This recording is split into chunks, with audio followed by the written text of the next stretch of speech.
Mari kita akan bersama-sama membahas satu ayat firman Tuhan. Yaitu yang terambil dari 1 Tawarik 29. Ayat 1 sampai dengan ayat yang ke-9. Kita akan berbicara yaitu dari hati untuk rumah Tuhan. Kita akan melihat 1 Tawarik 29 ayat 1 sampai 9. Kita akan membaca secara responsif.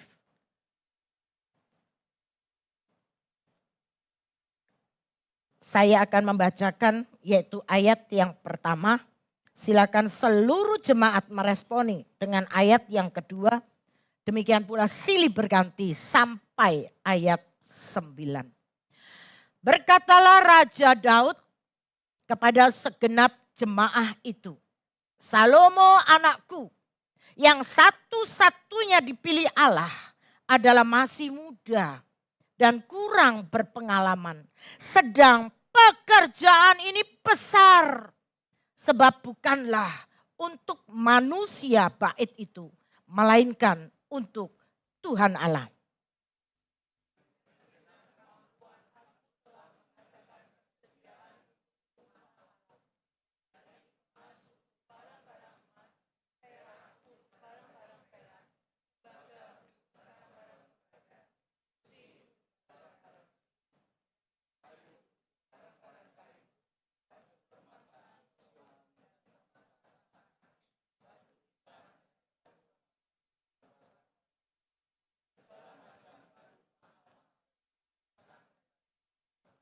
Lagi pula oleh karena cintaku kepada rumah Allahku, maka sebagai tambahan pada segala yang telah kusediakan bagi rumah kudus, aku dengan ini memberikan kepada rumah Allahku dari emas dan perak kepunyaanku sendiri. 3.000 talenta emas dari emas Ofir dan 7.000 talenta perak murni untuk menyalut dinding ruangan. Yakni emas untuk barang-barang emas dan perak untuk barang-barang perak dan untuk segala yang dikerjakan oleh tukang-tukang. Maka siapakah pada hari ini yang rela memberikan persembahan kepada Tuhan? Lalu para kepala puak dan para kepala suku Israel dan para kepala pasukan 1.000 dan pasukan 100 dan para pemimpin pekerjaan untuk raja menyatakan kerelaannya. Mereka menyerahkan untuk ibadah di rumah Allah 5.000 talenta emas dan 10.000 dirham, 10.000 talenta perak dan 18.000 talenta tembaga serta 100.000 talenta besi.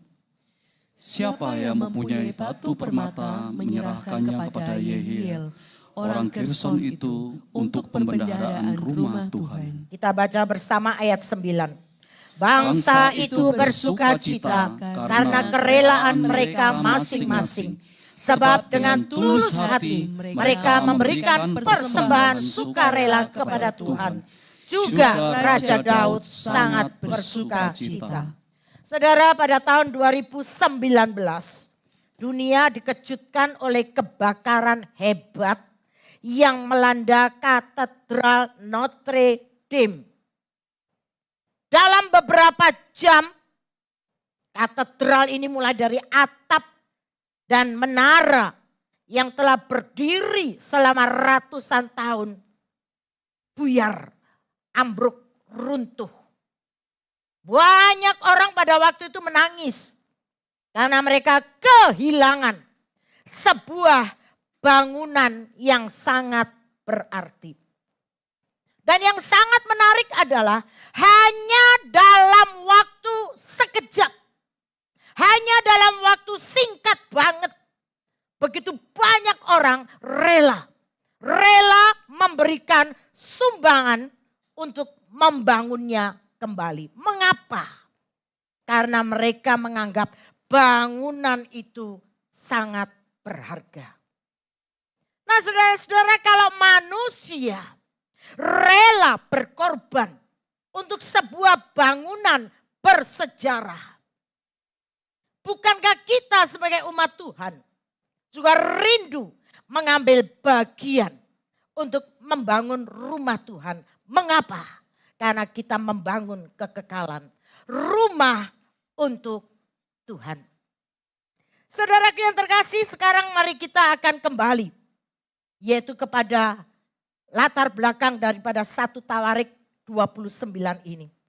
Saudara, kalau kita mundur sejenak ke dalam konteks sejarahnya. Saat itu dikatakan Raja Daud itu sudah berada di penghujung usianya. Nah, puncak kerinduan daripada Raja Daud di akhir-akhir usianya adalah dia berkata, aku bertekad membangun rumah bagi Tuhan. Kerinduan yang besar, semangat yang luar biasa. Tapi saudara, Tuhan memberitahunya bahwa bukan Daud yang akan membangun bait suci itu. Bukan dia yang akan membangun rumah Allah itu. Tetapi dikatakan anakmu Salomo yang akan membangunnya. Saudara, mari kita bayangkan Daud. Daud ini sudah mengalami begitu banyak hal bersama Tuhan. Dari seorang gembala menjadi raja. Dari hidup dalam pelarian menjadi orang yang Tuhan tegakkan. Yaitu sebagai pemimpin Israel.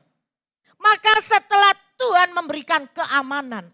Setelah Tuhan memberikan ketenangan kepada Israel. Muncul satu kerinduan besar yaitu dari hati Daud. Daud berkata, aku ini tinggal di rumah yang indah. Namun sementara tabut Tuhan, lah kok tinggal di dalam kemah. Itulah yang melatar belakangi kenapa Daud ingin membangun rumah bagi Tuhan. Saudara ingat, bukan karena Tuhan membutuhkan rumah, enggak. Tetapi semuanya karena Daud ingin memberikan yang terbaik bagi Tuhan. Yang telah memberikan begitu banyak di dalam hidup Daud. Namun kemudian yang terjadi, lah kok Tuhan berkata kepada Daud melalui Nabi Nathan, bukan engkau yang akan mendirikan rumah bagiku. Hayo saudara, sekarang kalau kita bayangkan kalau diri kita ini Daud, piye saudara?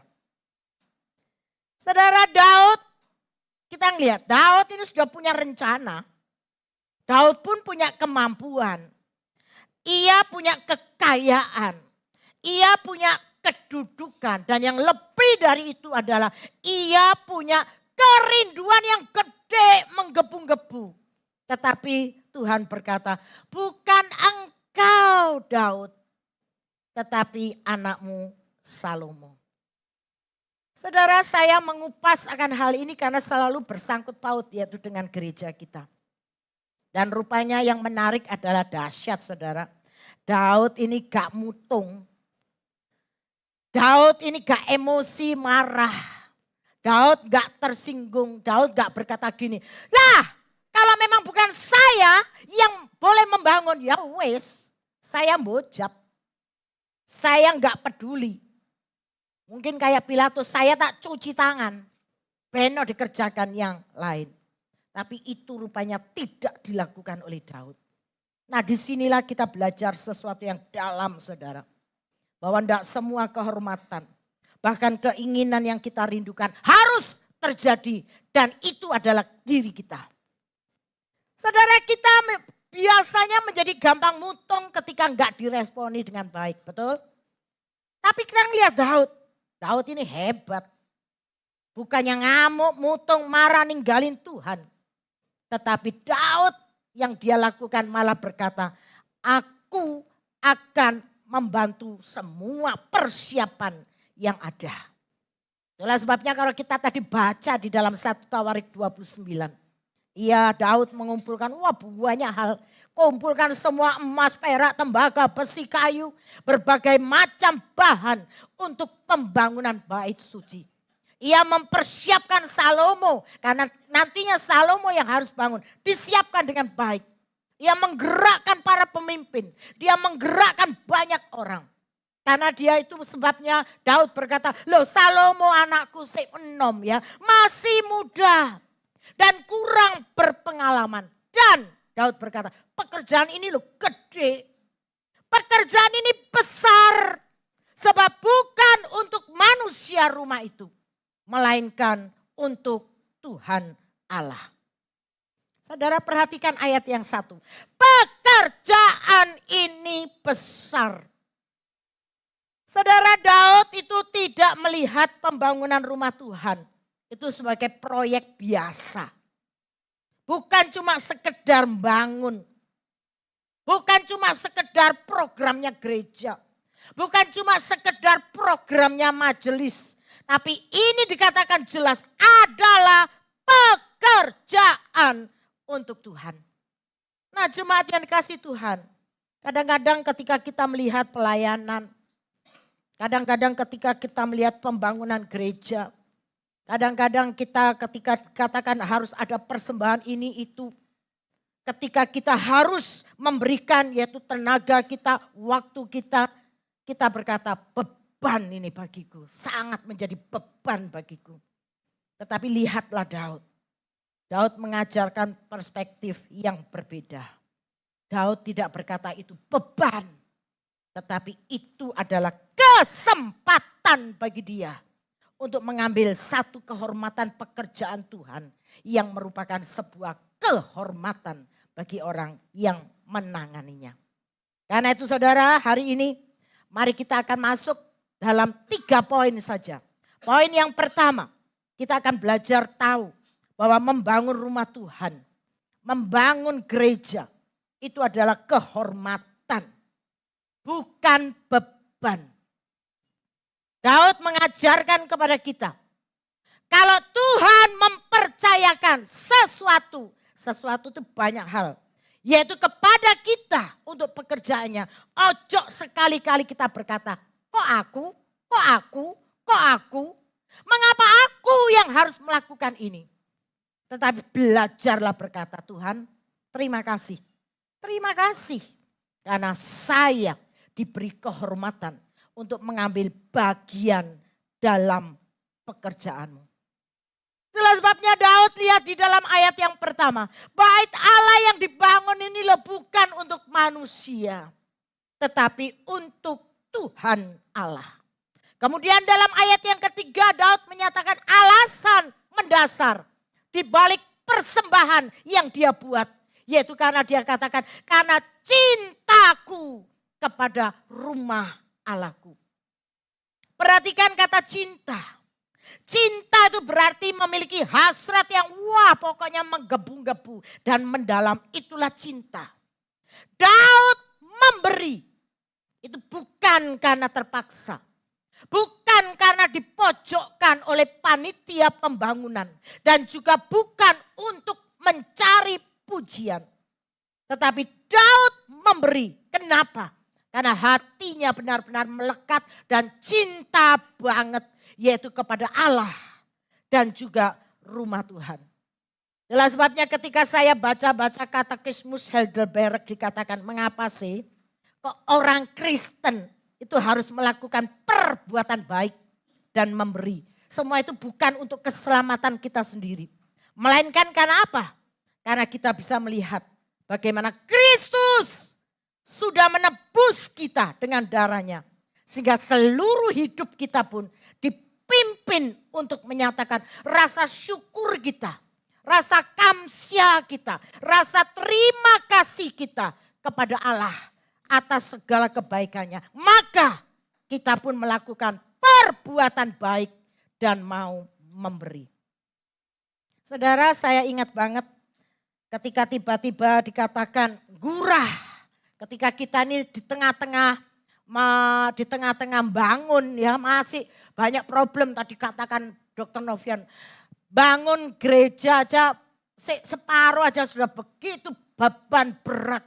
Tiba-tiba gurah harus bangun. Saudara waktu itu jebret saya ini seperti dijatuhi batu yang gede sekali. Saya ingat hari itu, waktu itu saya bergumul tenan. Bergumul, piye toh Tuhan? Wong gereja pusat ini loh masih setengah jadi.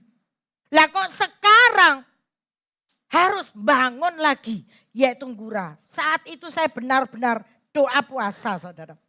Saya berkata, piye gereja aja enggak punya dana. Sekarang harus bangun Ngura. Dan kalau Ngura enggak digateke, di mana nanti jemaat-jemaat itu akan berkumpul. Bagaimana jemaat akan ibadah dan macam-macam. Akhirnya saya mendengarkan firman Tuhan yang berkata, jalan terus. Lakukan, wong kamu tuh mek hambaku. Jalankan. Dan semuanya berjalan dan saya bisa merasakan dahsyat. Tuhanku memang luar biasa. Baik, yang terjadi adalah ketika terjadi membangun, malah pos Ngura duluan yang sudah terbangun. Sekarang lihat Daud. Daud juga demikian. Aku gak akan nyumbang untuk pembangunan rumah Tuhan. Lah piye wong namaku gak dipasang kok. Nanti gak akan ada namaku di batu prasasti. Gak ada namaku dikenal. Karena apa? Itu sebabnya aku akan cuci tangan. Gak mau aku. Enggak, bukan itu yang dilakukan Daud. Bukan aku yang dipilih Tuhan untuk bangun. Jadi aku bojab. Enggak, itu yang tidak dilakukan Daud. Itulah sebabnya saya berkata, Daud ini ciamik tenan. Hatinya tulus murni. Daud melihatnya sebagai kesempatan. Yaitu apa? Menghormati Tuhan. Bukan beban. Nah saudara-saudara, kalau hari ini ada ibadah dedikasi. Nanti ini adalah untuk pembangunan rumah Tuhan, ingatlah. Ingat, bukan Tuhan meminta sesuatu dari saya atau saudara. Tetapi Tuhan memberi saya, saudara, kehormatan. Untuk apa? Untuk kita dapat mengambil bagian dalam pekerjaannya. Karena itu saudara-saudara, jangan melihat persembahan itu nanti akan menjadi sebagai kehilangan milik kita. Tetapi sebagai kesempatan kita menghormati Dia yang telah terlebih dahulu memberikan segala sesuatunya. Yaitu kepada Dia, kepada kita. Nah saudara, ketika gereja direncanakan untuk dibangun. Seperti tadi yang dipaparkan oleh Ketua Majelis Dr. Novian. Setelah kita berani melangkah, gak taunya benar. Ada satu jemaat yang memberikan modal pertama 1M. Jujur, saya mau mengakui diri. Pada waktu dikatakan ada modal 1M, waktu itu saya bingung. 1M itu duit piro ya? Nule piro, karena saya tidak pernah tahu dan tidak pernah pegang uang 1M. Tapi ketika ada uang seperti itu, maka saya kemudian berkata, ajaib Tuhan, saya siap Tuhan. Dan biarlah gereja dapat membangun. Dan yang terjadi adalah saudara, ketika hanya dengan modal 1M duluan, berjalan pembangunan, baru terakhir saya bertanya, sudah berapa sih sebetulnya gereja ini membangun? Setengah ini loh berapa? Gak taunya sudah berember-ember katanya ya. Lalu saya berkata ember saya di belakang aja cuma 3 ya. Untuk cuci-cuci dan macam-macam. Tapi dikatakan enggak cukup 3 kalau sudah berember-ember. Saya berkata ajaib Tuhan. Tuhanku dahsyat dan Tuhanku luar biasa. Itulah sebabnya kalau berbicara tentang pembangunan. Tidak terasa saya selalu berepes milih ya, saya selalu nangis begitu ya. Saya mengatakan Tuhan kok dahsyat dan luar biasa. Saya mengatakan Tuhan kok dahsyat. Hal ini pasti sama dialami oleh Pak Eko. Pak Eko datang enggak ya hari ini ya? Pak Eko juga demikian. Beberapa waktu yang lalu dia juga dikagetkan. Istri yang sehat-sehat baik-baik saja. Jebret. Lah kok kena sakit jantung. Ya bahkan dikatakan wah jebret, berlarunya waktu wes diperiksa di rumah sakit lama, lalu dikatakan kritis Kak. Dan ketika saya ngelihat waduh Saya tuh sampai teriaknya begini sebagai gembala sidang gitu ya. Saya berteriak, Tuhan, banyak orang yang mau rumah Tuhan. Kalau ditanya, ayo ibadah, seka ngenteni gereja jadi. Ayo datang ibadah, seka ngenteni gereja jadi. Orang-orang seperti ini yang berkata, seka. Lah kok semuanya sudah berada di surga. Itulah sebabnya lalu saya berkata, kalau membesuki seorang jemaat, masih mau seka? Nanti datangnya nang surga loh.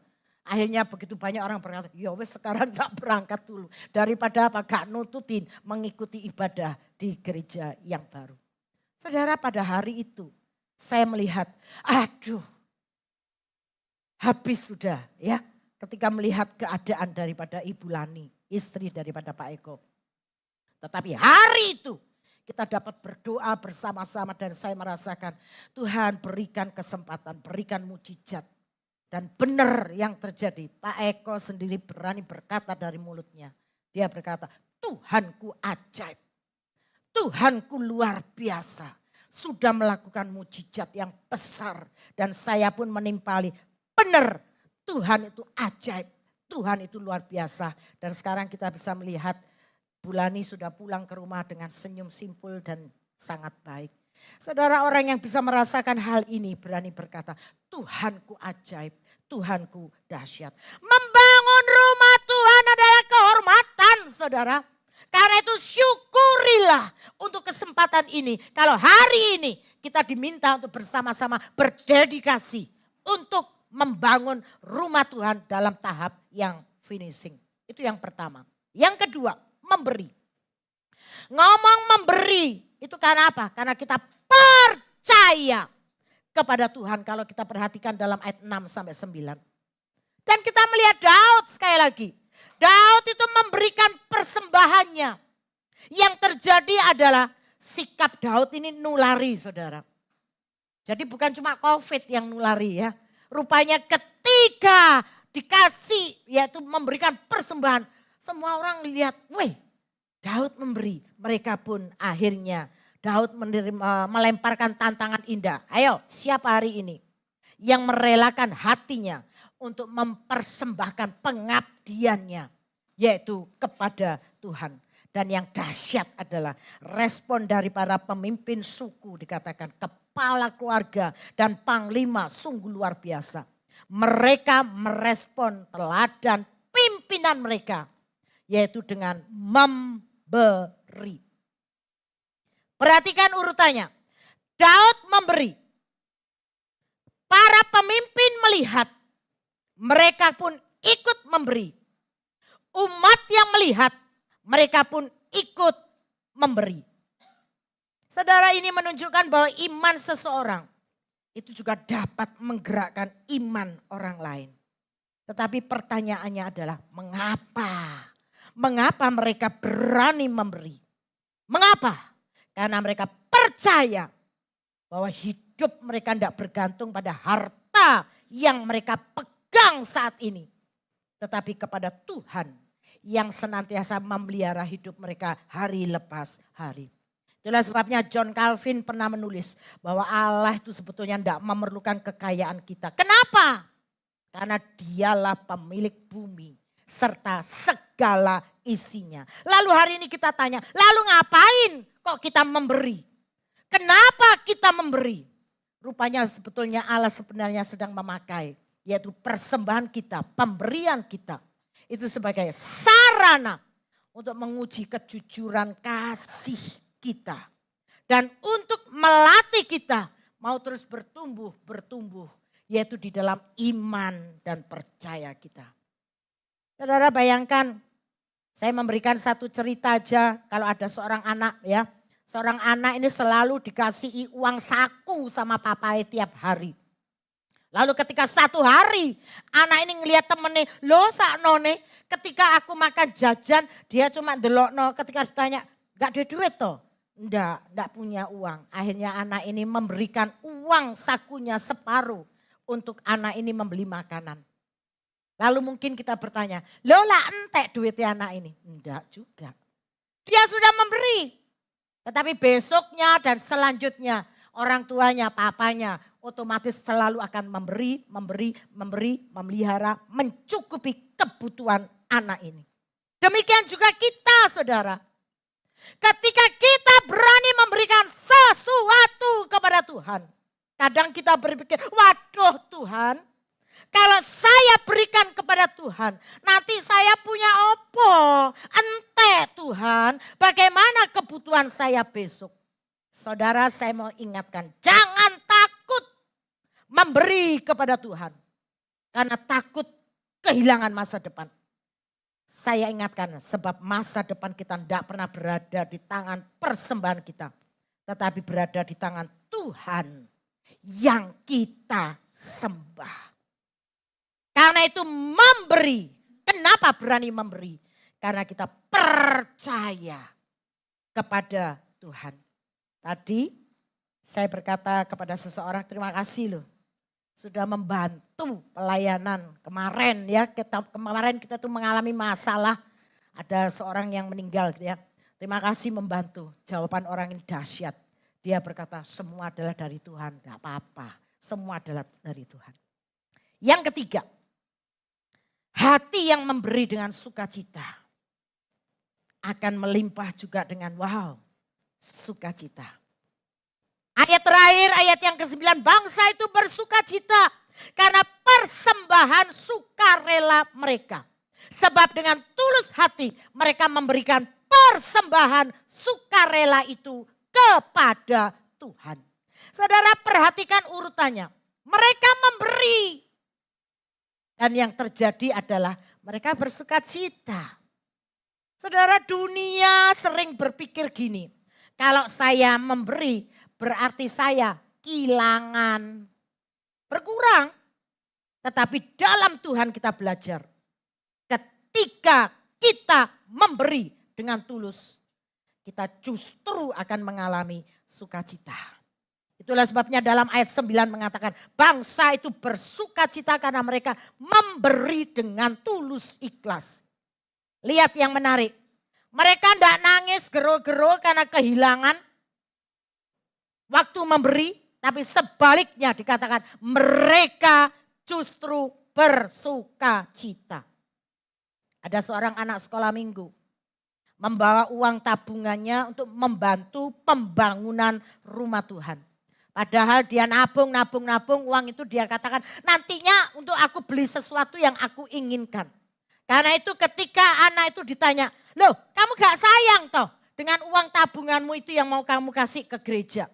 Maka anak itu menjawab, loh ya sayanglah, sayang tapi saya lebih senang kalau uang saya ini bisa dipakai untuk Tuhan. Dahsyat saudara, itulah pemberian yang membawa sukacita. Ada banyak orang yang punya banyak uangnya, tetapi berat sekali memberi. Saya berani katakan orang seperti ini akan kehilangan sukacita. Ada orang yang sederhana, tetapi ketika memberi, yang terjadi hidupnya pun penuh dengan sukacita. Bukankah ini sudah dicontohkan dengan seorang janda miskin. Mek duit-duit 2 peser. Tapi dengan 2 peser ini dia katakan, ku berikan semua untuk Tuhan. Cilik mean, sedikit. Tapi dia berikan semuanya. Tetapi di mata Yesus pemberian ini gak cilik saudara. Wow, sangat besar. Kenapa? Diberikan dengan hati. Dengan hati. Nah saudara-saudara hari ini, jangan hanya memberi uang. Berikan hati kita, yaitu kepada Tuhan.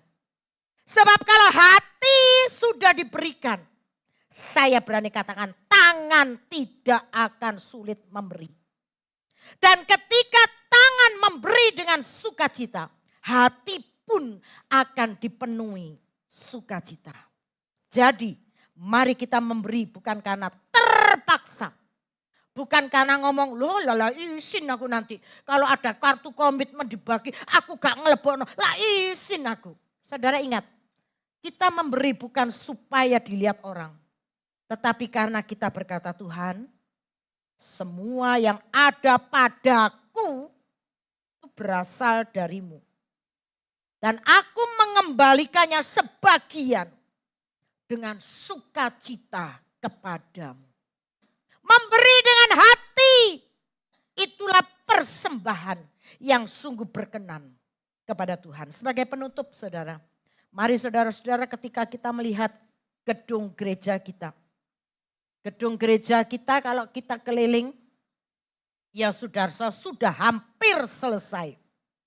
Saya berani katakan ini adalah bukti nyata bahwa Allah kita adalah Allah yang setia. Saya sendiri aja gak mikir ya, gak bisa berpikir kok iso ya jemaat GKT ini bersama-sama membangun, bersama-sama mempersembahkan yang terbaik.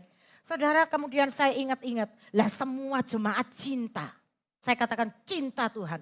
Bahkan ada yang sampai pergi ke pelosok-pelosok, beli duren, didol lagi. Semua adalah untuk pembangunan.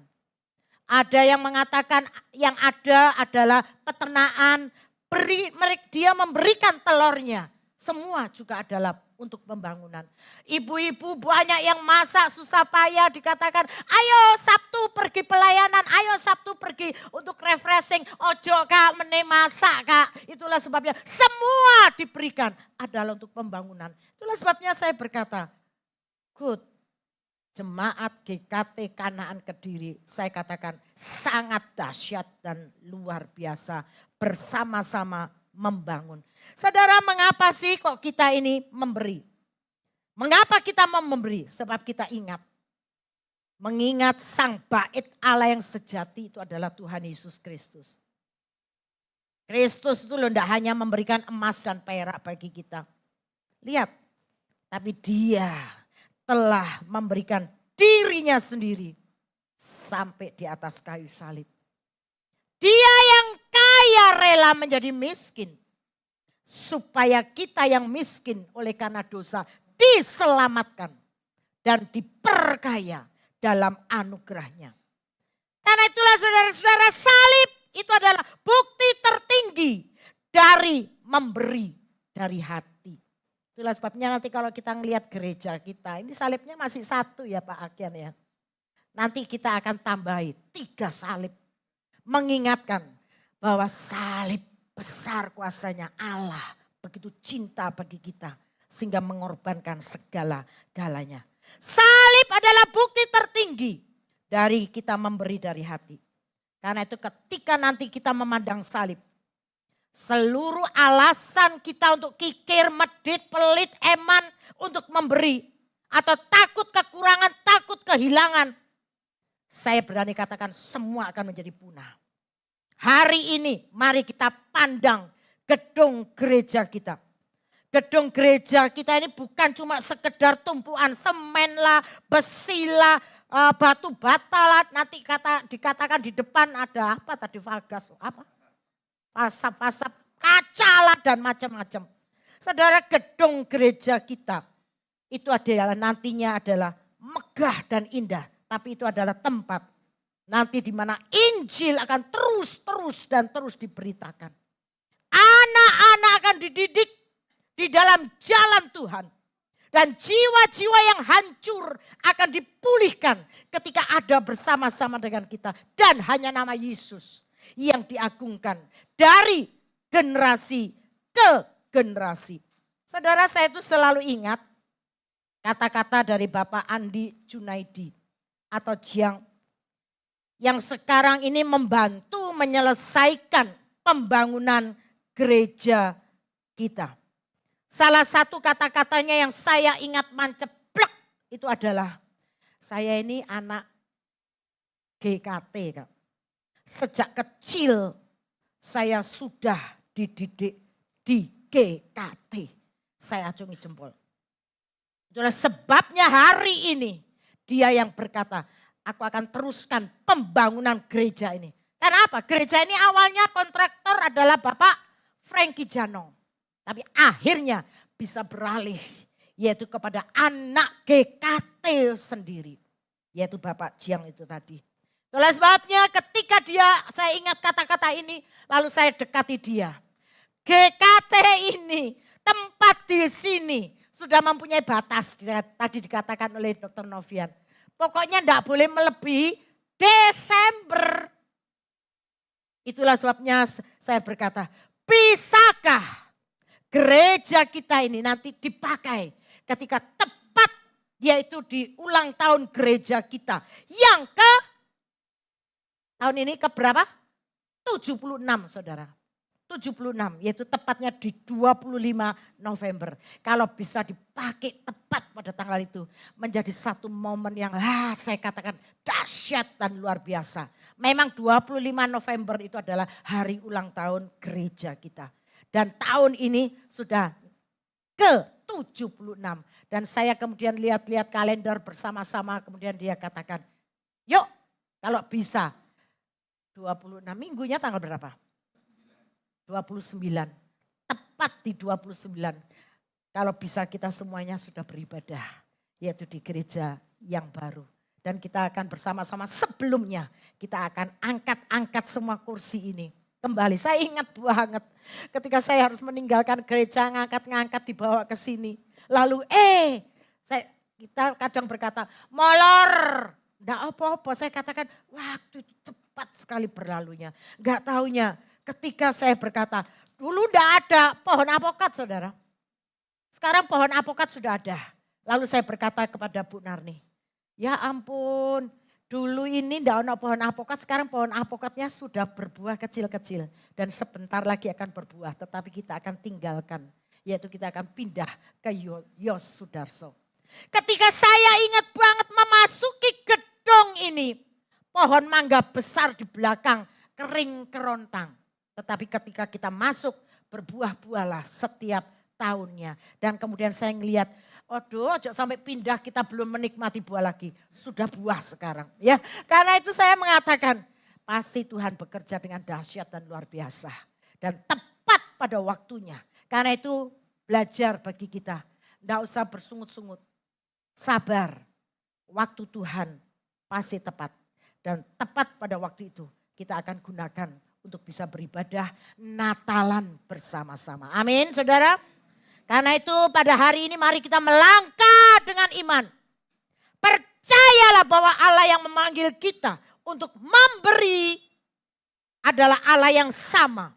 Yang akan berjanji mencukupkan segala kebutuhan kita menurut kekayaan dan kemuliaannya. Karena itu mari berilah dengan rasa syukur. Bukan dengan rasa berat hati atau terpaksa. Tetapi dengan sukacita. Mengingat apa? Betapa banyaknya pertolongan Tuhan di dalam hidup kita. Kalau kita ngelihat betapa baiknya Tuhan. Ya kata-kata dari Dr. Novian saya ingat. Tuhan baik, Tuhan baik, Tuhan baik. Banyak saudara sampai tidak hitung. Tuhan baik. Dalam kehidupan kita sampai hari ini. Tuhan baiknya itu dahsyat. Kalau hari ini kita masih sehat. Dan nanti bisa menikmati gedung. Kita harus berkata Tuhan baik. Karena begitu banyak saudara-saudara seiman kita sudah melihatnya di surga. Begitu ya. Karena sekarang kita masih bisa menikmati. Katakan Tuhan baik dan Tuhanku dahsyat. Amin. Mari kita tundukkan kepala.